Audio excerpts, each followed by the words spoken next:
Hello everyone, welcome back to my channel. So in this video we are starting with the next chapter of our inorganic chemistry, that is thermodynamic and kinetic aspects of transition metal complexes. अब हमने transition metal complexes की magnetic properties पढ़ ली, उनके बारे में कुछ और descriptions पढ़ ली कि उनके अंदर स्प्लिटिंग कैसे होती है। मींस हमने कोऑर्डिनेशन केमिस्ट्री का बहुत सारा पार्ट अपने चैनल पर कवर कर दिया है, राइट। और कोऑर्डिनेशन केमिस्ट्री के बेसिक्स अभी कवर नहीं किए because they were in the lower classes, so हम उसे भी जल्दी से कवर कर देंगे। पर लेकिन अब हम जो स्टार्ट कर रहे हैं that is thermodynamic and kinetic aspects of transition metal complexes. ये हमारे बीएससी थर्ड ईयर में 5th सेमेस्टर का टॉपिक है, राइट, इनऑर्गेनिक केमिस्ट्री में। अब इस चैप्टर में हमने पढ़ना क्या है, about the stability of the complexes, right. अब देखो इस चैप्टर के नाम में हमारे पास दो वर्ड्स आ रहे हैं, पहला thermodynamic and second is kinetic. अब हमने स्टेबिलिटी जो पढ़नी है that is based on the two factors.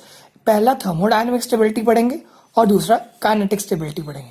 अब स्टेबिलिटी का रीजन क्या है, समझ लो मेरे पास एक ए कंपाउंड था, राइट, समझ लो ए बी कंपाउंड था, राइट, ये हमारा कंपाउंड हो गया ए बी। अगर मैंने इसमें सी ऐड करना है तो क्या हो सकता है, ए सी बन सकता है और बी बाहर जा सकता है, ये एक पॉसिबिलिटी है। बट कई बार क्या होता है, ये कंपाउंड इतना ज़्यादा स्टेबल होता है कि ये सी इसमें ऐड ही नहीं हो पाता। और अगर हम इस रिएक्शन को एक इक्विलिब्रियम मिक्सचर में परफॉर्म करें, so I will perform this reaction in an equilibrium mixture, right. तो इक्विलिब्रियम मिक्सचर में क्या होगा, हम इसका इक्विलिब्रियम कांस्टेंट निकालेंगे एंड इक्विलिब्रियम कांस्टेंट जो होगा उसकी वैल्यू बहुत ज़्यादा लेस होती है बिकॉज ए भी बहुत ज़्यादा कांस्टेंट है। तो ये हमारे पास जो इक्विलिब्रियम कांस्टेंट की वैल्यू क्या होती है, it is products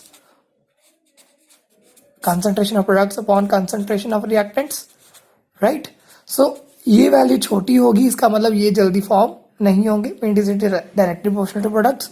so products जल्दी फॉर्म नहीं होंगे अगर इक्विलिब्रियम कांस्टेंट की वैल्यू बहुत ज़्यादा छोटी है। और अगर इक्विलिब्रियम कांस्टेंट की वैल्यू बहुत ज़्यादा बड़ी है, इसका मतलब ये कॉन्सेप्ट जो है, ये हमारा जो कंपाउंड है ये अनस्टेबल है और ये बहुत ज़्यादा स्टेबल फॉर्म हो गया, तभी हमारे पास इसकी कंसंट्रेशन ज़्यादा आई है। So I hope you have understood कि हमारे पास इक्विलिब्रियम कांस्टेंट की वैल्यू कैसे वेरी करती है।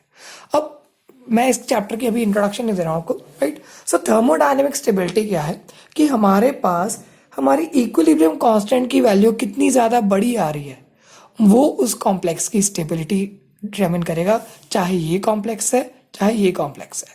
अगर इधर के की वैल्यू बहुत ज़्यादा बड़ी आ रही है means products are very stable, अगर के की वैल्यू बहुत ज़्यादा छोटी आ रही है तो reactants are very stable. I hope you are clear about the thermodynamic stability. अब इस चीज़ को थोड़ा सा समराइज कर दूंगा मैं, राइट।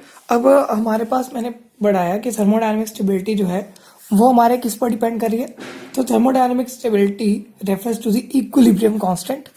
पहली बात इक्विलिब्रियम कांस्टेंट पर डिटरमिन करेगी, ओके। सेकंड बॉन्ड एनर्जीज के साथ डील करती है, it deals with the bond energies, okay. और किसके साथ डील कर रही है, स्टेबिलिटी ऑफ कांस्टेंट।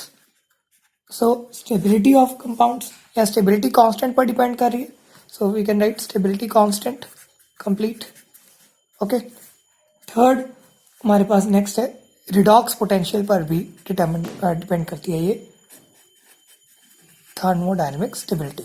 सो ये तीन चीज़ों के साथ डील कर रही है, बॉन्ड एनर्जीज, स्टेबिलिटी कांस्टेंट और रिडॉक्स पोटेंशियल, और it depends upon the equilibrium constant. So ये चार चीज़ें आपको क्लियर हो जानी चाहिए कि अब हमने इस चैप्टर में मेनली थर्मोडायनेमिक स्टेबिलिटी और काइनेटिक स्टेबिलिटी को पढ़ना है। सो इक्विलिब्रियम कांस्टेंट जब भी हम कंसिडर करेंगे मतलब हम थर्मोडायनेमिक स्टेबिलिटी कंसिडर कर रहे हैं, और जब हम डील करते हैं बॉन्ड एनर्जीज, स्टेबिलिटी कांस्टेंट और रिडॉक्स पोटेंशियल के साथ, तो तभी मतलब यही है कि हम जो है थर्मोडायनेमिक स्टेबिलिटी के साथ डील कर रहे हैं, ओके। ये तीन फैक्टर्स के मतलब है हम थर्मोडायनेमिक स्टेबिलिटी के साथ डील कर रहे हैं। अब नेक्स्ट आते हैं हमारे पास काइनेटिक स्टेबिलिटी, राइट। अब काइनेटिक्स वर्ड से ही हमें याद आता है कि हमने केमिकल काइनेटिक्स का चैप्टर पढ़ा हुआ है लोअर क्लासेस में, राइट। सो वो भी मैं अपने चैनल पर अपलोड करूंगा जल्दी। बट केमिकल काइनेटिक्स का मतलब हम रेट लॉज के साथ डिटर्मिनेशन कर रहे हैं।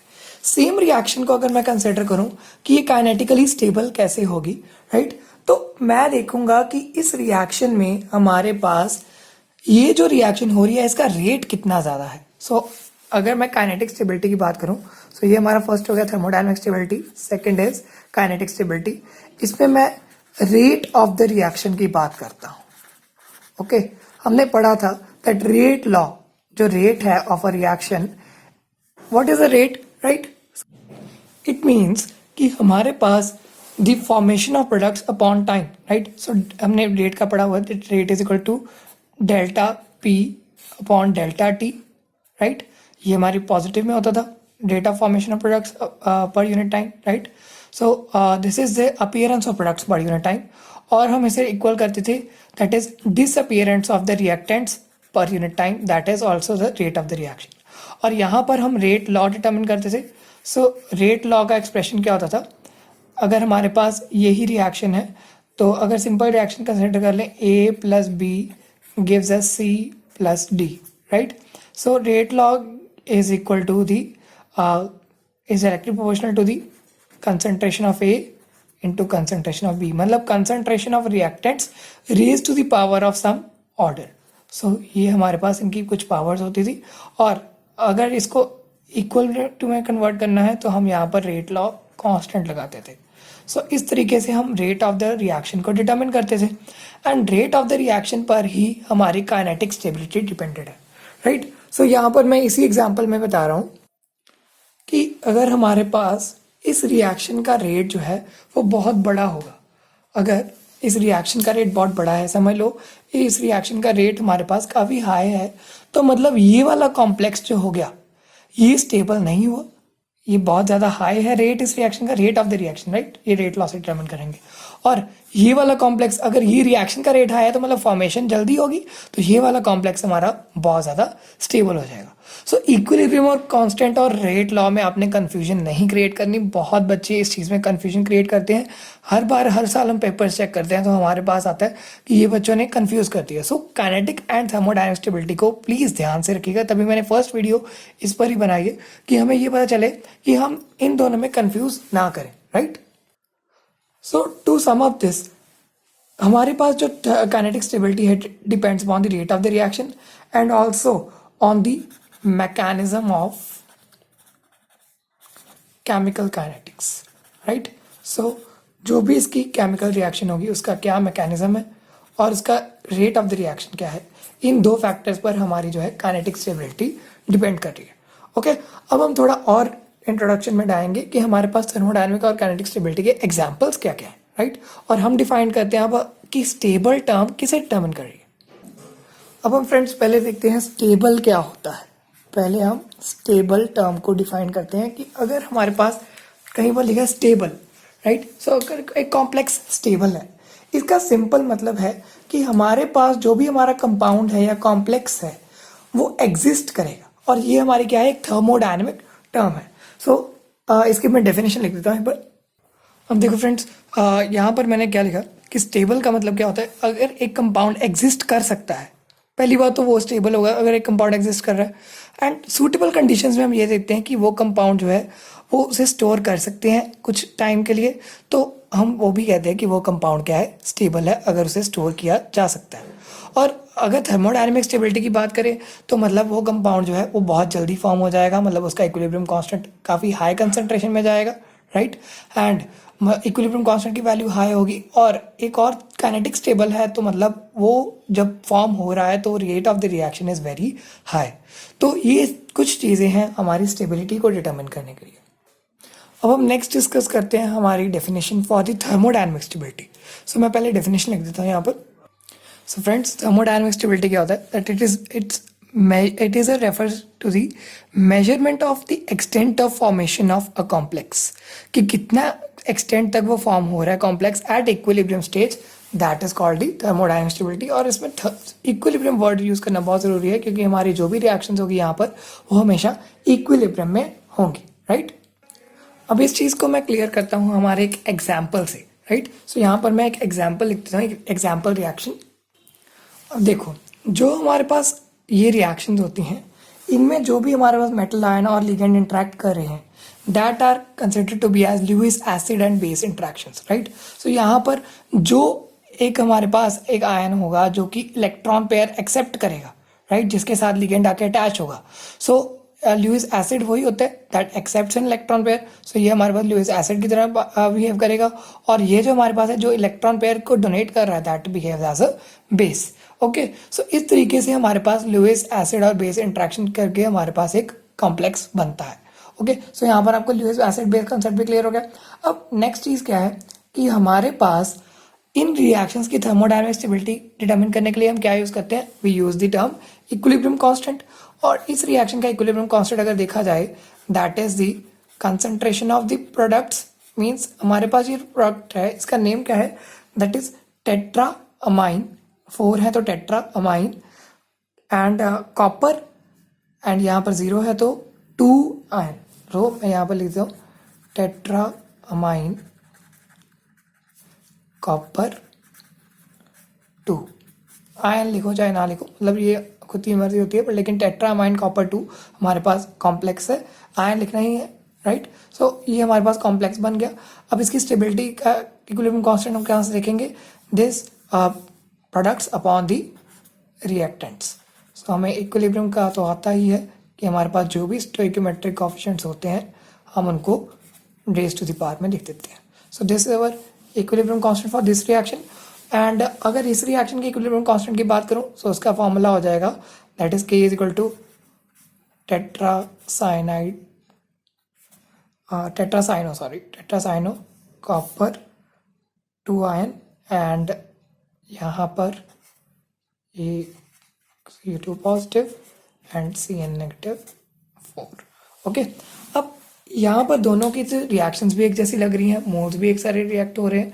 और अब इनमें फ़र्क क्या है, हम इसकी थर्मोडायनामिक स्टेबिलिटी चेक करेंगे फ्रॉम द इक्विलिब्रियम कांस्टेंट. अब यहाँ पर ये इक्विलिब्रियम कांस्टेंट की वैल्यू आती है, इसकी वैल्यू जो हमारे पास फाउंड हुई थी experimentally that was found to be 4.5 into 10⁻21.